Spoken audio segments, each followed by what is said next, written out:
Olá, boa noite! Hoje nosso tema é intenso.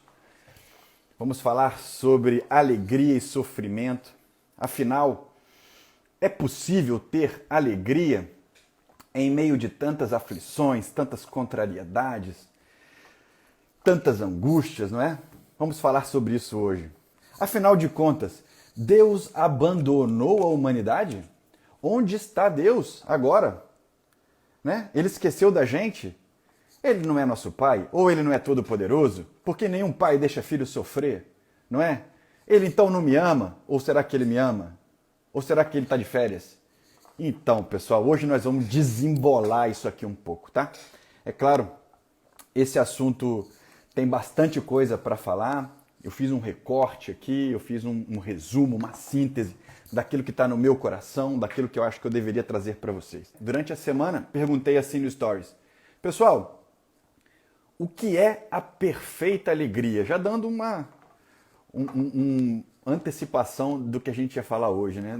Um gostinho, um spoiler, que fala, agora está na moda falar essa palavra, spoiler. Então eu estava dando um spoiler do que aconteceu. Hoje o pessoal estava inspirado, falaram um monte de coisa bonita, eu coloquei tudo no Stories para vocês verem. Então, eu quero agradecer as pessoas que participaram, né? De novo, fico muito feliz quando as pessoas me escrevem, quando as pessoas me dão um feedback. Gente, é muito bom a gente saber que o que a gente está falando é importante, né? E que vocês gostam de ouvir. O dia que vocês pararem de me escrever, pararem de curtir as coisas que eu falo, então eu vou falar de, talvez, sei lá, de liderança, ou eu vou falar de economia, eu vou falar de alguma outra coisa que eu saiba falar.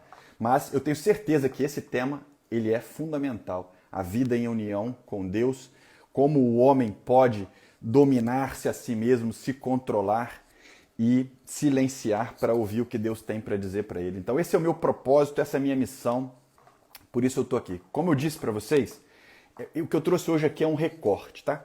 É algo que é resumo do nosso tema. É um breve resumo. Por quê? Porque a gente podia falar aqui 300 horas sobre esse assunto. Tá? Tem muita coisa para ser falada. A nossa igreja é muito rica, tem muitos e muitos materiais, muitos livros, muitos santos, muito ensinamento do magistério da igreja em torno desse assunto. É possível viver de forma alegre, mesmo em meio aos sofrimentos? É possível ter vida plena? Ou será que o cristão, então, deve simplesmente abandonar a ideia de buscar alegria e abraçar sua cruz e viver agonizando o resto da vida enquanto estamos nessa terra de passagem para ir para o céu, para Jerusalém Celeste e viver a eterna glória de Deus? Hein? Vamos falar sobre isso hoje. Bom, pessoal, eu e a minha esposa, como já falei para vocês, nós temos feito esse trabalho, né, de tentar reintegrar as pessoas, né, principalmente no que diz a fé e o lado psicológico das pessoas, né, porque é fundamental criarmos um senso psicológico, criarmos um senso neurológico de que nós estamos seguros. Porque se nós percebemos que nós não estamos seguros, ou achamos que nós não estamos seguros, nós disparamos o sistema nervoso central e a nossa vida fica um caos.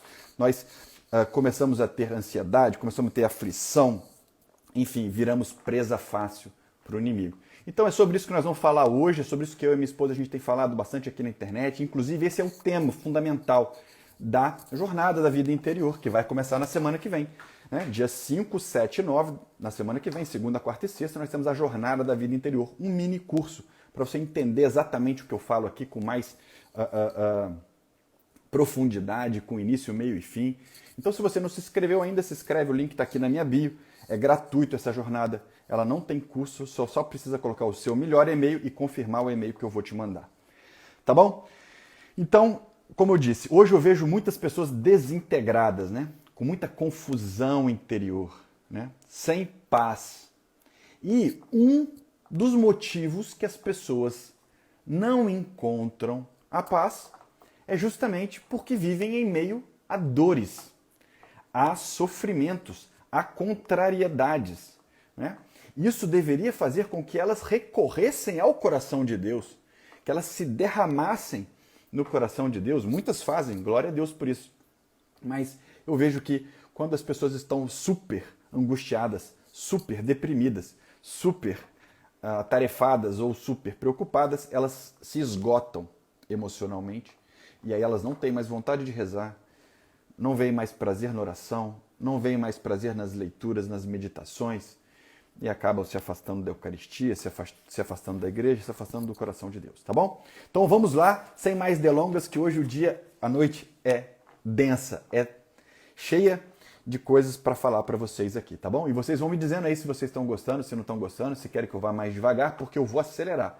Presta atenção, fica comigo, não perde nada. Se você precisar de uma água, pede para alguém pegar para você não perder o fio da meada, que hoje nós vamos falar bastante coisa legal. Então vamos direto para o assunto. Primeiro eu vou contextualizar o problema, como eu sempre faço aqui, você já deve estar acostumado com isso, né? Que eu falo bastante primeiro sobre o que é o problema para todo mundo ficar na mesma página, tá bom? Então vamos lá. Qual é o problema? O problema é o seguinte: se Deus é bom, se Ele é todo poderoso, se Ele me ama, então por que Ele permite que essas coisas horríveis aconteçam? Essa é a pergunta. Todos vocês se fazem, todos nós nos fazemos, né? Eu compartilho dessas perguntas. Por vezes me pego fazendo essas perguntas, não é? Aí, quando a gente faz essas perguntas, a gente traz uma dúvida para o nosso coração. E o nosso coração reflete essa dúvida com outras perguntas. Será que Deus é bom mesmo? Será que Deus é mesmo todo-poderoso? Bom, se Ele pode tudo, por que Ele não acaba com a pandemia? Por que Ele não traz meu marido de volta? Por que Ele não converte meus filhos? Por que Ele não me cura dessa doença? Por que Ele não me dá um emprego novo? Ele não é pai? Se Ele me ama de verdade, Ele deveria me ajudar.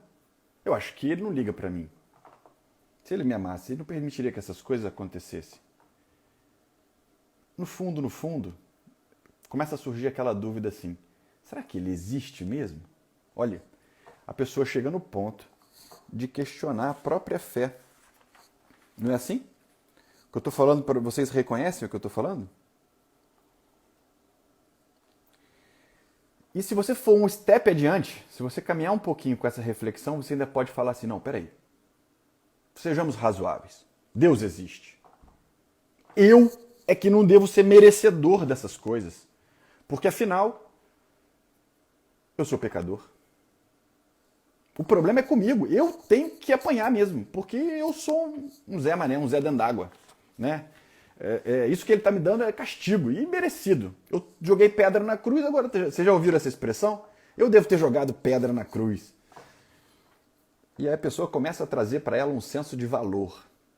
Eu acho que eu não tenho valor. E é verdade, Rita, tudo isso vem do pecado original. Se não fosse o pecado original, nada disso teria acontecido, nada disso. Talvez nós estaríamos todos no céu agora, cantarolando com os anjos.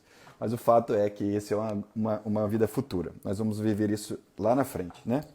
Então, pessoal, essas dúvidas, quando brotam no coração do homem, dentro do coração do homem, essas dúvidas, elas são como erva daninha. Elas vão tomando um espaço no coração.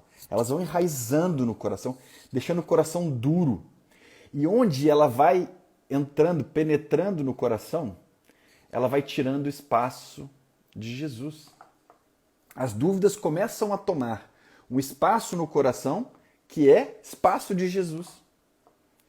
Então, nós temos que fazer o inverso. Nós temos que preencher nosso coração de Jesus para expulsar essas dúvidas para fora do nosso coração. Mas a verdade é que elas existem e que essas dúvidas são boas questões a gente debater hoje. Você concorda comigo ou não? Então vamos lá. Primeira coisa que eu queria te dizer é o seguinte, ainda falando sobre o problema. Essas perguntas, elas brotam no coração do homem por conta de uma necessidade de controle. O homem necessita controlar. E não se é possível controlar algo que não se entenda. Vocês estão entendendo? Por querer controlar, nós então buscamos entender. Veja, o homem costuma fazer uma sequência. Eu entendo, depois eu confio. Se o que eu entender é bom, for bom, então eu posso confiar. Não é assim nas nossas relações? As relações humanas são assim. Você não dá o seu telefone para quem você não conhece ou para quem você não confia. Assim, primeiro tenta entender o que ele está querendo com o seu telefone. Né? Oi, tudo bem? Quem está falando? Você pode me dar o seu telefone? Opa, peraí, meu. Como é que é isso aí? Quem é você? De onde você está falando? Não é assim que funciona? Só que com Deus, a lógica é diferente. Por quê? Porque Ele é todo poderoso. Nós devemos confiar e depois, se um dia Ele quiser explicar, Ele explica. Não é? Então não adianta você tentar escapar dessas perguntas, porque vem de uma necessidade natural do ser humano de ganhar controle. Pessoal, vai chamando os amigos aí, ó. Clica aqui e vai chamando enquanto eu estou fazendo a introdução aqui, estou contando do problema. Agora nós já vamos começar a entrar um pouco na solução, né? Ou na reflexão que eu estou propondo para hoje, tá bom? Então, mesmo que você, no fundo, tenha essas dúvidas, pode ser que você não se revolte com Deus. Isso é excelente. Mas, no fundo, você se pergunta, por quê? Para quê? Né? Por que comigo? Isso tudo tentando entender para buscar controle. A confiança fica em segundo plano. O controle, o entendimento fica em primeiro. Certo? Senhor, diz o que eu faço da minha vida, como eu resolvo essa situação. Você quer instruções claras de Deus, porque no fundo, o seu controle, a sua necessidade de responder perguntas, elas vêm antes da sua necessidade de perguntar. Então, veja bem, agora eu quero fazer uma pergunta para você. E depois que eu fizer essa pergunta para você, você nunca mais vai ser o mesmo, ou nunca mais vai ser a mesma. Essa pergunta vai transformar a sua vida. Presta bem atenção. Quem deve mudar? Deus ou você? Tem algo errado nessa história aí, não tem? Quem deve mudar? É Deus que deve mudar o jeito dele agir? Desde a eternidade até o fim dos tempos? Ele deve mudar? Ou você que deve mudar a maneira de olhar? O problema está em Deus ou está na sua visão? Ou está na sua percepção? Ou está na sua maneira de perceber as coisas? Se você se faz essa pergunta, meu irmão, minha irmã, ela não sai sem resposta. Você não precisa caminhar muito para chegar na resposta. Exatamente isso. Somos nós que precisamos mudar a maneira de ver, né? E é engraçado que hoje a gente passa pela pandemia, essa questão vem à tona, né? Onde está Deus? Por que Deus não cura a pandemia? Por que Deus não resolve o Covid? Passa longe esse Covid, gente. Vamos rezar, vamos implorar para Deus passar. Gente, Deus está no controle de tudo, Ele sempre esteve. A humanidade já passou por diversas moléstias como essa, diversas pestes, diversas pandemias como essa. A humanidade passou pelo Holocausto, né? Os campos de concentração. Os nazistas matavam com câmara de gás. Era homem matando homem, não é um vírus. Que coisa horrível. Era só você pensar um pouco, onde estava Deus naquela época? Não preciso passar pela pandemia agora para chegar nessa reflexão que eu estou propondo. Concorda? Vamos um pouco antes. Olha o que aconteceu na primeira Semana Santa. Jesus, a fonte de todo o amor, de toda a graça, foi crucificado. Foi morto. Veja, eu queria provocar um pouco você, dizendo para você que Pedro, São Pedro, a rocha da igreja, o primeiro papa, passou pelas mesmas dúvidas que você. E engraçado, porque Pedro tinha visto Jesus ressuscitar defuntos. Pedro tinha visto Jesus andar sobre as águas, curar pessoas cegas. E quando Pedro viu Jesus na cruz, duvidou. Ué, se Deus é Deus, por que Jesus está pregado na cruz? Senhor, o Senhor pode o que você quiser, pelo amor de Deus, desce daí, resolve essa parada. Faz um raio, cair do céu aí, matar todos os fariseus, matar todos os romanos. E vamos embora de novo para o Monte das Oliveiras. Essas perguntas, pessoal, elas sempre acompanharam o homem. Cadê Deus? Por que Deus? Não é? Porque Deus deixa o mal acontecer. Então veja, Pedro, que tinha jurado fidelidade a Jesus, fugiu, negou. Não foi assim? Senhor, eu sou capaz de ir com você até a morte. Pedro, eis que Satanás me pediu para peneirar-te como trigo. Em verdade eu te digo, tu me negarás antes que o galo cante. Vocês sabem dessa história? E Pedro negou, e o galo cantou. E Pedro se deu conta de que algo estava acontecendo. Aquilo tinha um propósito, tinha um motivo de estar acontecendo. E Pedro se converteu pela segunda vez. Pedro se converteu pela segunda vez.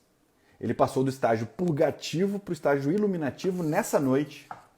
E nós vamos falar um pouco dos estágios da vida interior na jornada. Então, Pedro se converteu como se fosse possível. Alguém que veio Jesus andar sobre as águas, depois ter que se converter, mas Jesus falou isso para ele, né? Olha, Pedro, o galo vai cantar, mas depois, quando você tiver se convertido, vai e fortalece seus irmãos. Ou seja, vai e funda a igreja. Porque essa noite escura dos sentidos que você vai passar, né? Onde você não vai entender, mas você vai confiar, porque eu estou te dizendo que o galo vai cantar. Depois disso, você terá a força necessária para entender que Deus está acima da natureza. Deus está acima dos sentidos do homem. Deus está no controle sempre de tudo. Ele nunca perde o controle de nada. Somos nós que temos que mudar a nossa maneira de ver. Somos nós que temos que mudar a nossa percepção. Nós precisamos entender que existe um motivo, e um motivo espiritual. Um motivo com os olhos voltados para a eternidade, não para o tempo, para a vida eterna. Imagina você, meu irmão, minha irmã, que você ter se encontrado com Deus hoje.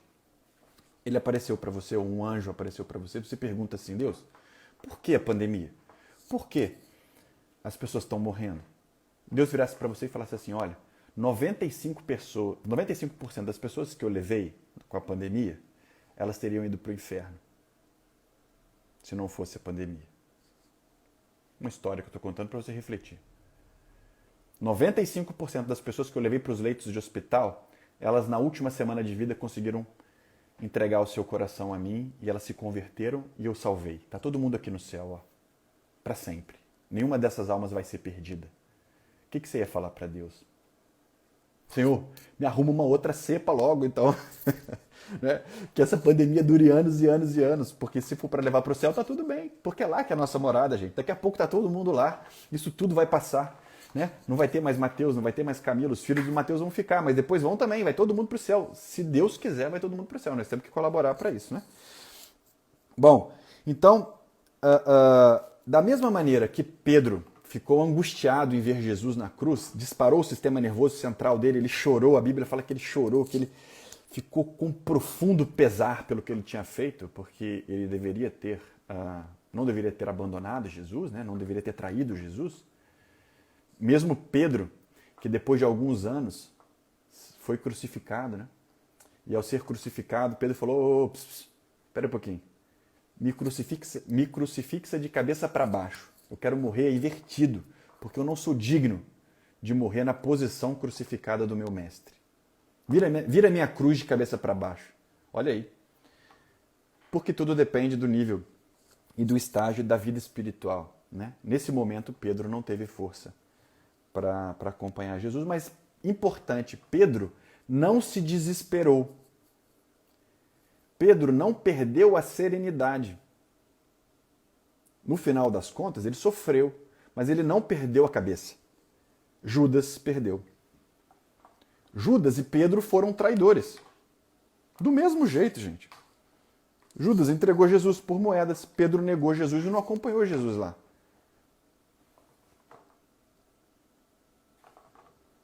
Só que Judas não confiou na misericórdia de Deus.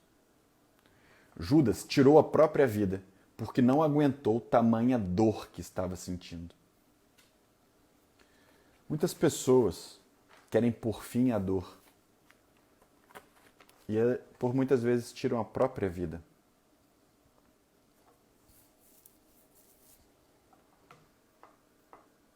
né? Por desespero. Desespero. Eu não consigo suportar a dor que eu estou sentindo, então eu ponho fim nisso. A misericórdia de Deus traz a esperança, não o desespero. O nosso lugar final é o céu, não aqui. Aqui é passageiro. Então veja, respondendo a sua pergunta lá de trás, Deus te ama. E Ele te ama tanto que Ele entregou o próprio Filho dele por você. Isso é fantástico, se você pensar por esse lado, por essa perspectiva. Concordam? Mateus, por que Jesus me salvou? Eu não tenho que ser salvo de nada. Ó, pamonha, presta atenção numa coisa que eu vou falar para vocês. Quem faz essa pergunta para mim, eu tento explicar muito simples. Presta atenção. Por que eu preciso ser salvo? Eu não preciso ser salvo de nada. Eu não fiz nada. Você não fez mesmo. Quem fez foram os seus pais. Os seus antepassados fizeram. Adão e Eva explodiram a ponte que tinha entre o céu e a terra. Antes de Jesus, ninguém ia para o céu. Não era possível ver Deus. Todos os profetas foram para um lugar chamado Mansão dos Mortos. Quando Jesus morreu na cruz e foi ressuscitado no terceiro dia, ele fez de novo essa ponte, rasgou-se o véu do santuário, dividiu, uniu-se de novo o céu e a terra. É possível chegar à glória do céu. A eternidade se fez possível por ordem da graça. Jesus foi até a mansão dos mortos, pegou todos os justos e levou para a glória do Pai. Você reza isso no creio, né? Foi sepultado, morto e sepultado. Desceu a mansão dos mortos, ressuscitou ao terceiro dia, subiu ao céu, está sentado à direita de Deus, Pai Todo-Poderoso. É isso que ele está contando. Então, quando Deus entregou o seu próprio Filho a ser crucificado, a ser imolado, o cordeiro que foi imolado, que nós celebramos nessa Semana Santa, ele resgatou você para a vida eterna. Jesus possibilitou você de viver para sempre. O que é melhor? Faz essa pergunta, em vez de fazer aquelas do começo, faz essa agora. O que é melhor? Será que seria melhor eu viver bem essa vida e não ter a vida eterna, que a vida acabasse? Nós cristãos temos uma grande esperança, que é nós não morreremos. Pessoal, olha isso aqui, nós não morreremos. Esquece a morte. O túmulo é uma sementeira. O que plantamos ali no túmulo é uma semente que brota para a vida eterna. Nós não morremos. Aquilo é uma passagem dessa vida que nós habitamos e sofremos para uma glória eterna. É por isso que a gente nunca pode perder a amizade com Deus, né? Então, mesmo que você não tenha esse tipo de dúvida, esse questionamento todo, e aí eu paro de complicar aqui para a gente começar a desembolar agora, você certamente pergunta assim, eu deveria buscar a felicidade aqui na Terra? Então a felicidade é algo do céu. Aqui na Terra eu preciso sofrer. Eu tenho que buscar o sofrimento. É isso? Não. Não deveria eu sofrer, então? Abraçar minha cruz, né? Deus me fez para viver a alegria ou para viver o sofrimento, né? Então agora eu vou parar de complicar e vou começar a descomplicar, que você vai entender. Eu vou falar algumas palavras minhas, das coisas que eu estudei, e depois eu vou deixar os santos e a palavra de Deus falarem com você. Tá bom? Tá preparado? Tá preparado? Então aperta os cintos aí que nós vamos começar a desembolar essas questões agora. Primeira coisa, o sofrimento é a privação de um bem. Certo? Então, a saúde é um bem. O sofrimento seria o quê? A falta da saúde, a privação da saúde. Eu tenho uma enfermidade. Então, isso seria um sofrimento, certo? Meus filhos serem tementes a Deus. Isso é um bem. Se eles não são tementes a Deus, logo, isso me causa dor, me causa sofrimento. A família forte é um bem sagrado. Se isso me falta, então isso é um sofrimento. Eu separei, sou separado, sou divorciado. Ou então, sou solteira, quero achar um marido, né? E Deus não me manda um marido. Então o bem seria o esposo, a falta do esposo seria o sofrimento. Certo ou não? A carteira de motorista, gente, o que tem de gente que me escreve que tem muito nervosismo para tirar a carteira de motorista, é engraçado. Então a carteira de motorista é um bem. Não conseguir alcançar a carteira de motorista seria um sofrimento para a pessoa.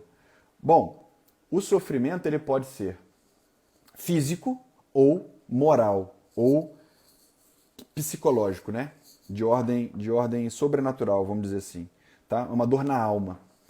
Bom, o que eu estava falando no início é o seguinte: o sofrimento em si não é bom. Ponto. Qual é o ensinamento da igreja sobre isso? Ninguém deve mirar o sofrimento como fim último.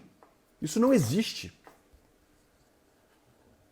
Nunca deve ser o nosso alvo final o sofrimento. Senão, bastava então a gente desejar ir para o inferno, porque no inferno teremos sofrimento eterno. Não tem razão isso de ser. O sofrimento existe por um motivo, por uma razão. Assim, Jesus tudo suportou. E olha que interessante que São Paulo nos fala na carta aos Hebreus, capítulo 12, versículo 1, na metade do versículo 1 em diante. Olha só, estou com a Bíblia aqui, ó. Diz assim: corramos com perseverança na corrida, mantendo os olhos fixos em Jesus, autor e consumador da fé. Beleza? Olha agora. Em troca da alegria que lhe era proposta, ele se submeteu à cruz, desprezando a vergonha, e se assentou à direita do trono de Deus. Isso está em Hebreus, capítulo 12, versículo 1 e 2. Então veja, Jesus se entregou pela glória de Deus, para dar glórias a Deus, para que nós fôssemos salvos. Teve um motivo, teve um propósito. Não foi só para sofrer. Nós não somos masoquistas, tá? Então, nós devemos encarar o sofrimento com um motivo. Deve haver um motivo. Como eu expliquei para vocês agora que Deus já revelou para nós qual foi o motivo dele ter entregado o filho dele. Ele poderia não ter explicado. E a gente até hoje ia ficar com dúvida por que Jesus morreu na cruz. Mas ele explicou que foi para nos salvar. Foi para dar glórias a Deus. Então, a dor, pessoal, a privação de algum bem, para nós cristãos, ela tem um fundamento, ela tem um porquê, ela tem um motivo. E é isso que eu vou falar agora. Vamos lá. O sofrimento ele deve ter, então, uma finalidade, né? Quando olhamos da perspectiva espiritual. Ele pode ter um caráter de prova, como teve para Jó, por exemplo. Né? Jó foi provado, coitado de Jó. Jó não tinha nada, não tinha feito nada. Mas o demônio provocou Deus, falou que queria provar Jó, Deus deixou. E Jó foi provado. Sofreu muito. No final da vida, Jó viu a glória de Deus. Então, tem um caráter de prova. O sofrimento tem um caráter de escola. Pessoal, dá um ok para mim se está tudo bem aí. Se está travando ou não. Melhorou? Eu vou continuar aqui, tá? Oi, eu vou continuar. Ele está travando um pouquinho, mas já volta, tá bom? Então, ele tem um motivo de escola, um motivo educativo. Manja ou não? Deus está tentando te ensinar algo. Pode ser que ele esteja tentando puxar a sua orelha. E você fica recalcitrando contra aguilhões. Esse palavrão que eu usei é um termo que São Paulo usa para dizer que a gente leva a espetada e não se mexe. Deus cutuca e você não sai do lugar. São Paulo usa esse termo, recalcitrar contra aguilhões. Você não sai do lugar mesmo levando alfinetada. E Deus às vezes dá alfinetada por isso, para que você se mova, para que você faça alguma coisa com a sua vida. Senão o seu caminho vai se perder. Então ele tem que corrigir, e às vezes corrige pela orelha, né? Corrige pelo nariz. Você faz isso com seu filho. Você faz isso com seu filho. Ah, mas Deus não me ama. Presta atenção. Quando você pega o seu filho, põe no carro para ir tomar injeção, o que você fala para o seu filho? Filho, você vai passar por uma dor intensa, mas é para o seu bem. O seu filho não entende. Papai, o senhor não gosta de mim. Eu tenho que tomar essa injeção por quê? Não, porque é o seguinte, vai entrar aí um monte de anticorpos que vão te proteger, vão te imunizar de futuros, não sei o que lá. A criança não entende, mas ela confia em você. Ela chora, mas ela não deixa de te amar. No final, ela agradece, fala: papai, eu sei que você fez o melhor para mim. Então, o sofrimento tem um caráter educativo. Ele também pode ter o caráter de purificação. O ouro é purificado no fogo. Não é? E muitas vezes, pessoal, a verdade é essa. O nosso coração está tão duro, que Deus tem que rachar o seu coração. É rachando o seu coração que ele abre uma brecha para poder derramar o amor dele aí dentro, que vai te salvar, que vai te levar para a companhia dele no céu. Quem disse isso foi Fulton Sheen, venerável Fulton Sheen, um bispo norte-americano que já faleceu na década de 70, eu acho. Ele disse isso, que Deus às vezes racha o coração para que ele possa entrar. Mas veja, o que eu mais gosto de ler quando eu estou pensando nesse assunto é uma frase que ficou muito marcada para mim. E sua vida também vai ser outra depois de escutar essa frase aqui que eu vou contar. Diz assim: é na pancada que o artista vai aos poucos esculpindo sua obra de arte. O artista está te moldando, ele está fazendo um novo Cristo de você. Então, assim como o escultor vai batendo na pedra, vai lascando a pedra, para que ela vá tomando forma, também assim faz Deus contigo, ao te dar essas pancadas. Agora veja a importância de você ficar paradinho, de você não se mexer muito, de preservar a paz, de preservar a calma. Porque você já viu pedra saltitante? Imagina a pedra pulando e o cara batendo. Nem Deus consegue arrumar nada assim, pelo amor de Deus, né? É preciso que você se acalme. É preciso que você leve a porrada, leve a pancada e não perca a esperança, como não perdeu São Pedro. Deus está te moldando nas suas dificuldades. E aí, em Romanos, capítulo 5, São Paulo vai dizer assim: nós nos gloriamos nas tribulações, pois sabemos que a tribulação produz a paciência. A paciência, a virtude comprovada. A virtude comprovada produz a esperança. Pronto. E a esperança não desilude, porque o amor de Deus foi derramado em nossos corações pelo Espírito Santo que nos foi dado. Isso está em Romanos, capítulo 5, versículo de 3 a 5. Isso aqui é o retrato de uma alma que se agiganta diante do sofrimento. Não uma alma que foge, não uma alma que se desespera. Tá? Então é importante sempre pensarmos. Veja, eu devo reagir, eu devo carregar minha cruz, eu devo tentar resolver. Vamos desenrolar essa questão agora, tá bom? Tá tudo bem aí, pessoal? Vocês estão me escutando? Manda um ok aí para mim, para eu saber, porque algumas pessoas estão dizendo que está travando. Fala aí para mim, tá tudo bem. Bom, eu vou continuar, para mim aqui não travou, então eu vou continuar, tá bom? É importante que vocês se manifestem aí para eu saber se está travando ou não. Minha internet está boa aqui, tá tudo bem. Então vamos lá. Essa pergunta, né? Eu deveria sofrer, eu deveria carregar minha cruz, eu deveria tentar resolver minha cruz.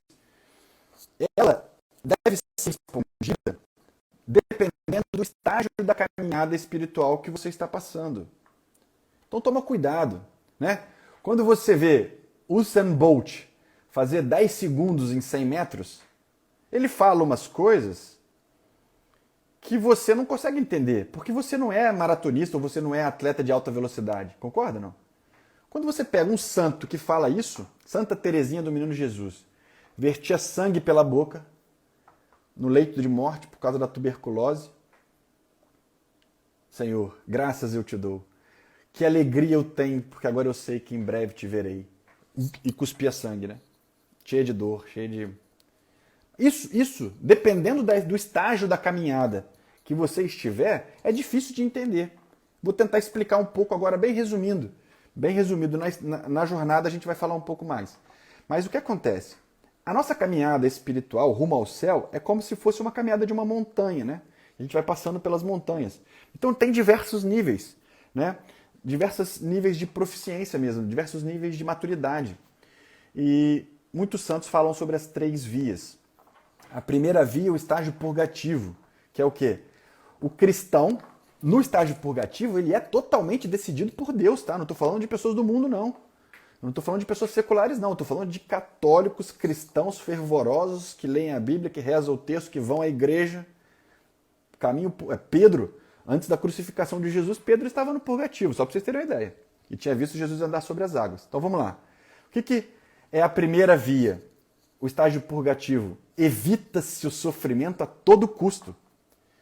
Você perde logo a paciência. A sensibilidade à dor é muito baixa.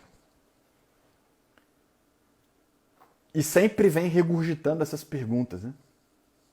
Por quê? Por quê? Por quê? Para quê? Para quê? Para quê? Tentando ganhar controle sobre os sentidos. Aí acontece a primeira noite escura que Deus te põe numa noite escura, não vamos entrar em detalhe aqui, mas acontece uma purificação dos seus sentidos. Você não precisa mais ver nada para crer em Deus. Mas pode ver o que for. Você confia mais em Deus no que você está vendo. Você passa ao estágio iluminativo. No estágio iluminativo, muito dificilmente, você perde sua paz. Você é roubado a paz. Né? No estágio iluminativo, o sofrimento, quando ele aparece, ele é levado de bom grado. Senhor, se tu queres que eu leve essa cruz, então eu o levarei. Com o maior prazer por ti. Né? Unindo o meu sofrimento ao teu. É um momento de crescer em virtudes. No purgativo, é o momento de aprender a silenciar. Né? E é isso que a gente aprende no Renova, vocês vão ouvir muito isso. A gente aprende a confiar. E aí Deus purifica, Deus entra com a graça e faz o trabalho dele. Quando você fica paradinho, ele consegue te lapidar bonitinho. No estágio iluminativo, você tem que crescer em virtudes. Né? Você precisa crescer em virtudes. E depois, no final, você passa por uma outra noite escura, que é a noite escura do Espírito. Pedro também passou, né? Que foi o Pentecostes. Pentecostes, Deus veio, fez a obra dele, o Espírito Santo vem, resolve tudo e você então fica indestrutível em termos de alegria. Os santos que vivem em estado de união com Deus nessa vida, vivem com uma alegria maior possível na terra. Só se vence a alegria dos santos com a alegria do céu. Aqui na terra, ninguém mais vive mais feliz que os santos, independente do que eles estão passando, se eles estão presos, se eles são torturados. Muitos santos se entregam para morrer. Pode morrer. Pode me matar. Coloca no fogo, né? Agora vira do outro lado. Porque eu não vou negar Jesus, eu não vou me desesperar. Ele está comigo. O que essa vida... Tem pouca conta para essa vida, né? Quando você está no estágio unitivo, os santos... Gente, e eu conheço um monte de gente que está nesse estágio aqui, unitivo. Os santos não são tão incomuns como a gente pensa. Tá? Vejam, eles querem oportunidades de imitar a Jesus. Então o sofrimento para eles é como se fosse um presente. Obrigado, Senhor, por uma oportunidade de te imitar. É isso. Agora eu quero te colocar numa situação rápida. A gente já está chegando aí do meio para o fim. Eu queria te colocar numa situação rápida que é o seguinte. Uma grande notícia para você. Uma grande notícia. Né? Você tem uma herança para receber. 20 mil reais. É sempre bom a gente dar exemplo com dinheiro, porque todo mundo consegue perceber o valor do dinheiro muito fácil. Né? O dinheiro é uma coisa que a gente trabalha todo dia, então... Veja. 20 mil reais você vai receber de herança, só que você tem que ir na Caixa Econômica receber esse dinheiro, tá bom? Amanhã você vai lá na Caixa Econômica e recebe esse dinheiro lá. Ótimo. Você vai virar a noite feliz, não vai? Se essa notícia fosse verdade, você não ia ficar feliz agora? Caramba, é só eu ir na Caixa que eu vou ganhar 20 mil, que maravilha, você tá feliz pra caramba. Legal. Só que aí você chega na Caixa, você vai entrando lá na porta giratória, a moça pede para você, espera um pouquinho, você tem que entrar naquela fila lá, ó, para entrar aqui, porque nós estamos com Covid, então você vai ter que entrar lá, ó. Aí você olha a fila dobra o quarteirão, sol, em pé.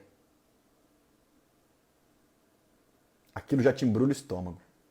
Fala, nossa, eu vou ter que ficar aqui em pé. Olha que saco, olha que meleca. Esse calor. Aí você começa a murmurar, né? Já falamos sobre murmurar, né, gente? 6 semanas era para atravessar o deserto para chegar na Terra Prometida. 6 semanas precisava. O povo murmurou, Deus fez 40 anos eles ficarem torrando no deserto. Só para você ter a ideia do que é murmurar. Aí você começa a ficar com o estômago embrulhado. Um desconforto, um tédio, dor, sofrimento. Por que eu estou aqui? Né? Aí veja, você se lembra. Não, eu não vou desistir. Eu não vou sair dessa fila. Por quê? Porque eu tenho 20 mil reais para pegar lá dentro do banco. Se eu sair dela, eu não vou conseguir chegar onde eu quero. Então eu vou suportar. Eu vou preservar a minha paz, né? Ou pelo menos vou dar um jeito de ficar aqui nessa fila até conseguir o objetivo. Agora veja, se você tivesse um pouquinho de autocontrole ou de autodomínio, o que você poderia pensar? Deus me colocou aqui nessa fila. Primeiro, obrigado, Senhor, pelo presente dos 20 mil reais da herança que eu não estava esperando. E se Deus me colocou aqui na fila, tem um porquê de eu estar aqui nessa fila, de eu passar por esse sofrimento agora. Ele é inevitável. Infelizmente não tem senha, é fila e no sol. Então o que você poderia fazer? Se acalma, respira, vê quais são os pensamentos que estão passando pela sua cabeça. Reza um terço. Né? Oferece o terço pelas pessoas que estão na fila junto com você.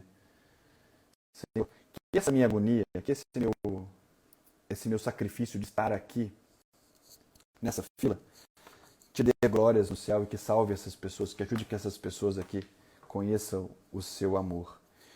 Então, pessoal, essa historinha rápida aqui para a gente seguir adiante, isso acontece com a gente todo dia, né? Às vezes a gente se desespera, né? O nosso maior tesouro, a nossa maior herança é o céu. Nós precisamos suportar tudo que tiver para suportar nessa vida, porque nossa herança, nós não podemos sair da fila. Entendem, não? Quando você briga com Deus, quando você se afasta de Deus, você sai da fila. Você não vai pôr a mão na herança, que é o céu. Então, hoje em dia, nós temos muito baixa sensibilidade à dor. Né? Nós queremos, especialmente as pessoas que estão no estágio purgativo, estágio inicial da vida espiritual, elas entram muito facilmente no desespero. Pessoal, 95% das pessoas vão para o céu no estágio purgativo. E o resto da caminhada vão caminhar no purgatório, porque não vão com afinco para livrar todos os pecados veniais, todos os pecados mortais, para conhecer nosso Senhor, para se entregar, uma entrega total a Deus. Deus faz a parte dele, sempre faz a parte dele. E não é difícil, só que a gente tem que fazer a nossa parte. Um exemplo de sensibilidade à dor. Pega um gelo, põe na palma da sua mão o gelo, fecha a mão. Logo você vai começar a sentir um desconforto. Esse desconforto vai te gerar um desespero. Eu quero largar o gelo. Algo dentro de você vai dizer assim, ó, cara, você perdeu a segurança com esse assunto. Larga isso daí, evita essa dor rápido. Mas se você segurar um pouquinho e prestar atenção na dor, você vai ver que não é nada desesperador segurar um gelo. Ou toma um banho gelado de manhã. Põe lá a mão e fala, nossa, banho gelado não mata ninguém. Nossa. Você vai ver o tamanho da sua sensibilidade ao desconforto. Não é isso que faz o jejum? O jejum é isso, né? Eu vou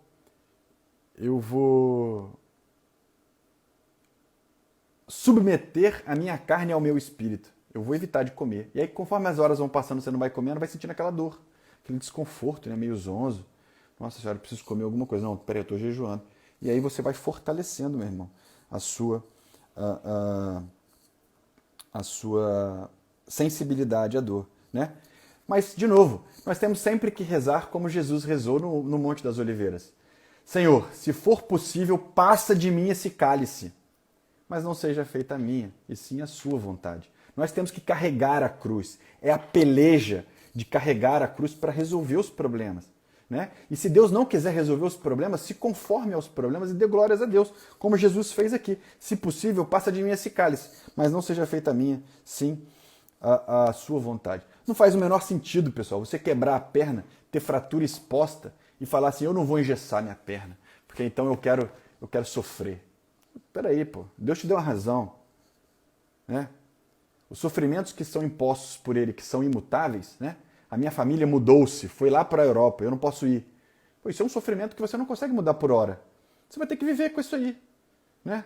E rezar e oferecer esse dom. Bom, eu vou contar rapidinho aqui, em 2 minutos, a história de uma santa que se chama Josefina Bakhita. Josefina Bakhita, ela viveu no Sudão, ela foi nascida em 1869, ela foi canonizada pelo Papa João Paulo II. Aos 9 anos, ela foi raptada por traficantes de escravos. Ela foi espancada e torturada, tinha 144 cicatrizes pelo corpo. Foi vendida 5 vezes no mercado Sudão. Em 1882, foi comprada por um cônsul italiano. Jesus teve um encontro com Bakhita. Bakhita teve um encontro com Jesus. Eles se encontraram. Muita gente acha que Jesus é uma ideia. Ai, eu já ouvi falar de Jesus, eu já li sobre Jesus. É uma ideia. Jesus é uma pessoa. Jesus não é ideia, Jesus é gente. Jesus é Deus e humano. Numa união hipostática. Ele é vivo. É possível se encontrar com ele. Foi o que aconteceu com Bakhita. Aí Bakhita disse assim, ela que tinha tido muitos patrões, né? E Bakhita significa afortunada. Bakhita disse assim, encontrei o patrão de todos os patrões. Agora me sinto amada. Eu sou definitivamente amada, aconteça o que acontecer, eu sou esperada por este amor. Assim minha vida é boa. Agora eu tenho esperança. Já não me sinto mais uma escrava, mas uma livre filha de Deus. Olha aí, o amor, o encontro, muda tudo. Eu vou mostrar para vocês a foto da Bakhita aí para vocês verem, ó. Vê se vocês estão conseguindo ver a foto da Bakhita aí. Tá legal aí? Essa é Josefina Bakhita. Olha o que ela disse. Olha o que ela disse. Olha a sabedoria dos santos. Olha a humildade dos santos. Veja como seria a sua reação. Olha o que Bakhita disse. Se eu encontrasse aqueles negreiros que me raptaram, e mesmo aqueles que me torturaram, ajoelhar-me-ia para beijar suas mãos. Porque se isso não tivesse acontecido, eu não seria agora religiosa e cristã. Olha aí que maravilha, gente. Santa Josefina Bakhita. Santa Josefina Bakhita dizia assim, eu viajo devagar. Vocês estão me ouvindo, não? Presta atenção. Eu viajo devagar, um passo atrás do outro, porque eu levo 2 malas. Uma contém os meus pecados. E a outra, bem mais pesada que a primeira, contém os infinitos méritos de Jesus Cristo. Quando eu chegar no céu, eu abrirei as malas e mostrarei para Deus. E direi assim para ele, Eterno Pai, agora o Senhor pode me julgar. E direi para São Pedro, pode fechar a porta, porque eu vim para ficar. Ó, texto de Santa Bakhita. Ela carrega 2 malas, uma com seus próprios pecados. Bakhita é humilde, sabe que tem pecados. Mas que os pecados não a tornam menos filhas de Deus, porque se fosse assim, nenhum humano seria, porque todos somos pecadores. Pessoal, já no finalzinho, eu queria deixar uma pergunta, né? Eu deixei uma pergunta para vocês, eu queria responder essa pergunta com uma musiquinha de São Francisco de Sales. Desculpa, de São Francisco de Assis, perdão. Eu vou ler para vocês aqui a musiquinha, eu vou cantarolar aqui, porque meu forte não é cantar, tá, pessoal? Mas eu sou muito atrevido. Tem 110 pessoas ouvindo agora e eu vou tentar levar essa historinha cantando. Mas para você entender o que é a perfeita alegria, presta bem atenção, cristão, católico, comprometido com Jesus. Presta bem atenção o que é a perfeita alegria. Eu vou cantar, hein? Não pode zombar de mim, tá bom, pessoal? Não pode zombar de mim. É pecado, hein? Zombar do irmão é pecado. Então vamos lá. Ela diz... Depois eu vou deixar o link dessa música aqui para vocês ouvirem a Kelly Patrícia cantando, porque é muito melhor que eu. Mas eu vou cantar aqui para vocês entenderem, para a gente fechar a live de hoje. Veja bem. Cai a tarde de inverno impiedoso e Francisco e Leão sobre a neve caminham. Vão tornando a Santa Maria com fome e com frio ao final de outro dia. Frei Leão vai na frente ligeiro, Frei Francisco o chama e lhe diz: Frei Leão, toma nota se queres saber o que é a perfeita alegria. Se nós tivermos a graça de Deus de pregar o Evangelho e a cruz, e por obras exemplos pudermos levar a Jesus, e convertermos os homens à fé, até mesmo os de mau coração, Frei Leão, isso ainda não é a perfeita alegria. Imagine, Leão, que Deus nos tenha dado a graça de todos curar, de fazer ver a cegos, a coxos andar, surdo ouvir e a mudos falar, e que até os demônios fugissem ao comando do nosso olhar, e que os mortos nós ressuscitássemos, isso não é a perfeita alegria. E se falássemos todas as línguas, com o dom de bem comunicar, transformando os reinos da terra em reinos de paz, e se soubéssemos toda a ciência e os segredos da terra e do mar, Frei Leão, isso ainda não é a perfeita alegria. Mas então, Pai Francisco, o que é a perfeita alegria? Se ao chegarmos ao nosso convento e batermos depressa esperando entrar, e o porteiro do lado de dentro, ao invés de abrir, pôs-se assim a falar: quem sois vós que assim importunos, nessa hora nos incomodais? Somos nós, teus irmãos, Frei Leão e Francisco, que chegam e querem entrar. E Frei Leão, se o porteiro disser que é mentira e que não abrirá, que encontremos um outro lugar em um canto qualquer. E se nós, diante da porta fechada, sobre a noite e a neve que cai, conservarmos a paz, isto é a perfeita alegria. Mas se nós insistíssemos em pranto, que abre, que tenha piedade de nós, pois com fome e tão necessitados na noite não temos consolo e lugar. E se então o porteiro sair, empunhando o bastão a gritar, e bater em você, em mim, nos deixando no chão, muito mais a chorar. E Frei Leão, se foi Deus quem tal faz, que nos deixa na noite na cruz, sem entendermos que este abandono imita Jesus. E se diante da porta fechada, sobre a noite e a neve que cai, conservarmos a paz, isso é a perfeita alegria. Bom, pessoal, desculpe a emoção aí. Eu adoro essa música. Ela é feia que dói. A melodia dela é feia, eu não sei cantar, mas a letra dela explica tudo isso que eu falei aqui na live até agora. 55 minutos eu gastei. O Francisco falou pro Leão em algumas partes. Eu vou postar depois aqui no meu stories para vocês o link da Kelly Patrícia cantando, que é muito melhor, vocês vão poder ouvir de novo, tá bom?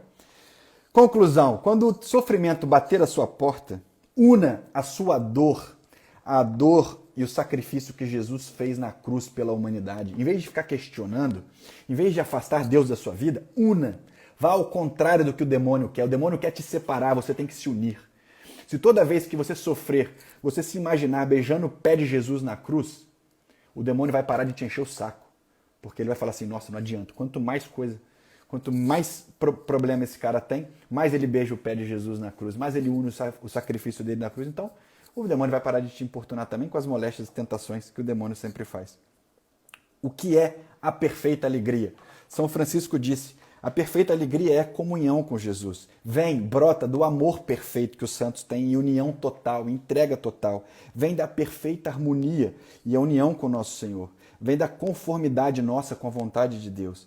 A dor, o sofrimento podem ser, às vezes, inevitáveis, meu irmão. Pode ser que você não consiga afastar as dores e os sofrimentos, mas a alegria é uma decisão. A paz é uma decisão e você pode decidir-se por ela. Veja o que Jesus disse, o que Paulo disse na carta aos Filipenses.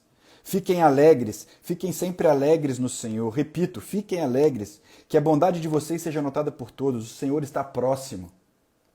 Não se inquietem com nada. Apresentem a Deus todas as necessidades de vocês através da oração e da súplica, em ação de graças. Então, a paz de Deus, que ultrapassa toda compreensão, falamos sobre isso? A paz de Deus, que ultrapassa toda compreensão, guardará em Jesus Cristo os vossos corações e os pensamentos de vocês. Eu gostei muito de fazer essa live hoje, quero agradecer sua companhia.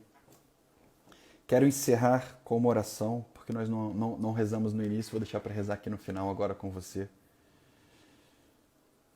Que Deus abençoe a nossa Semana Santa. Eu vejo você na quinta-feira, no Força e Coragem, 6h17 da manhã. A semana que vem é semana de jornada. Eu não vou fazer live terça-feira para você ter tempo de assistir os vídeos da jornada, que são fundamentais. O link está aqui na minha bio. Não deixa de se inscrever. É de graça. Confirma o e-mail que eu vou te mandar. Eu te fiz uma pergunta lá no e-mail. Responde a pergunta. Participa. Sai da moita. Faz sua parte. Em nome do Pai, do Filho e do Espírito Santo. Amém. Senhor Jesus Cristo, eu me ponho na sua presença, Senhor, para te louvar, te bendizer. E dizer, Jesus, aumenta a minha fé, aumenta a minha esperança, Jesus. Mas principalmente, Senhor, aumenta meu amor por ti. Não deixe que nada, Senhor, nenhuma contrariedade desse mundo, nada, nem a conversão dos meus, nem o afastamento da minha família, nem problemas financeiros, nem problemas no trabalho, nem enfermidades, nem Covid, nem nada, Senhor. Nada nesse mundo, Jesus, eu te imploro. Me afaste do seu amor. Me afaste da sua companhia, Senhor. Tu estás sempre comigo. Tu és todo-poderoso, Jesus. Tu pode todas as coisas. Eu confio em ti, Jesus. Eu confio no projeto da eternidade. Santifica-me, Senhor. Santifica as pessoas que me ouvem. Leva-nos todos para o céu, Jesus. Esteja conosco durante essa caminhada nessa vida passageira. Tudo isso eu te peço, Senhor, não pelos meus méritos, porque eu não os tenho. Eu te peço pelos méritos da sua Mãe Santíssima, Nossa Senhora, minha Rainha, como eu rezo. Ave Maria, cheia de graça, o Senhor é convosco. Bendita sois vós entre as mulheres, bendito é o fruto do vosso ventre, Jesus. Santa Maria, Mãe de Deus, rogai por nós, pecadores, agora e na hora de nossa morte. Amém. Em nome do Pai, do Filho e do Espírito Santo. Amém. Tchau, pessoal. Boa semana. Deus abençoe vocês. Que a alegria do Senhor seja sua força. Vamos todos em paz. Tchau. Até quinta-feira, 6h17 da manhã. Força e coragem. Tchau. Vejo vocês na jornada, hein? Não perco a jornada. Tchau.